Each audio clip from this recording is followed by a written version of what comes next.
వీడియోల కోసం మా అమరావతి గళం ఛానల్ ని సబ్స్క్రైబ్ చేసుకుని బెల్ ఐకాన్ నొక్కండి. రాష్ట్రంలో పింఛన్ల పంపిణీ కార్యక్రమం పండుగ వాతావరణంలో ఆరంభమైంది. ముఖ్యమంత్రి చంద్రబాబు సారథ్యంలో టీడీపీ, జనసేన, బీజేపీ కూటమి ప్రభుత్వం రాష్ట్రంలో అధికారంలోకి వచ్చిన తర్వాత చేపట్టిన తొలి కార్యక్రమం, అమలు చేసిన తొలి హామీ ఇదే కావడం ప్రాధాన్యతను సంతరించుకుంది. ఈ కార్యక్రమాన్ని చంద్రబాబు, ఐటీ శాఖ మంత్రి నారా లోకేష్ స్వయంగా ప్రారంభించారు. రాజధాని అమరావతి పరిధిలోని పెనుమాకలో ఇవాళ ఉదయం స్వయంగా అర్హులకు వాళ్ల ఇళ్ల వద్దే పింఛన్ మొత్తాన్ని అందజేశారు. ఈ సందర్భంగా మేళ్ల తాళాలు, డప్పు చప్పుళ్లతో పెనుమాకలో కోలాహలం నెలకొంది. పెన్షన్ 4,000 రూపాయలతో పాటు ఏప్రిల్ నుంచి 3 నెలల పెంపు 3,000 రూపాయలతో కలిపి మొత్తం 7,000 రూపాయల నగదును అందజేశారు. తద్వారా రాష్ట వ్యాప్తంగా పెన్షన్ల పంపిణీ మొదలైంది.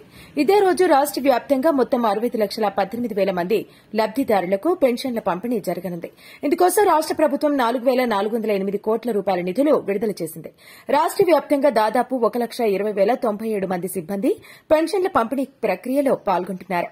ప్రణాళికలో భాగంగా ఒక్కో సచివాలయ ఉద్యోగి 50 మంది పింఛనుదారులకు పింఛన్ అందజేసేలా బాధ్యతలు అప్పగించారు. అంతకంటే ఎక్కువ మందికి ఇవ్వాల్సి వచ్చిన కొన్ని చోట్ల అంగన్వాడీ, ఆశా సిబ్బందిని అధికారులు వినియోగించుకోనున్నారు.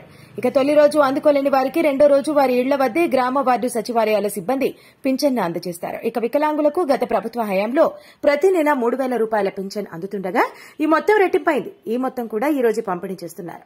దీర్ఘకాలంగా అనారోగ్యంతో బాధపడుతున్న వారు, వీల్ చైర్కు పరిమితమైన వారికి చెల్లించే పింఛన్ మొత్తం భారీగా పెరిగింది. గతంలో ప్రతి నెల వారికి 5,000 రూపాయలను ప్రభుత్వం పంపిణీ చేయగా ఇప్పుడు అది 15,000 రూపాయలకు పెరిగింది. కిడ్నీ, కాలేయం, గుండె మార్పిడి చేయించుకున్న వారికి చెల్లించే పింఛన్ మొత్తం 5,000 రూపాయల నుంచి 10,000 రూపాయలకు పెంచింది టీడీపీ ప్రభుత్వం.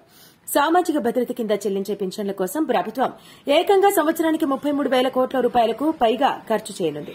మొత్తానికి ఎన్నికల ప్రచారంలో ఇచ్చిన హామీ మేరకు చంద్రబాబు పెంచిన పింఛన్లు పంపిణీ చేయడంతో సామాజిక పింఛన్దారులు ఆనందోత్సాహాలను వ్యక్తం చేస్తున్నారు.